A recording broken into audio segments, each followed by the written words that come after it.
খুব সুন্দর ঘ্রাণ।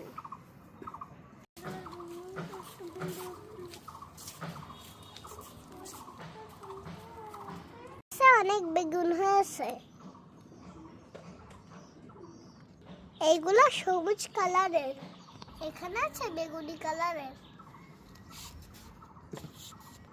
গাছে অনেক ফুল ধরেছে, আশা করি বেগুনও অনেক হবে।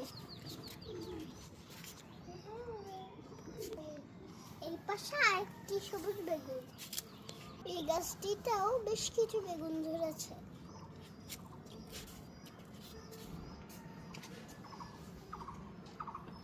লাউ গাছটিতে অনেক শাক খেয়েছি, তারপরেও প্রচুর লাউ ধরেছে।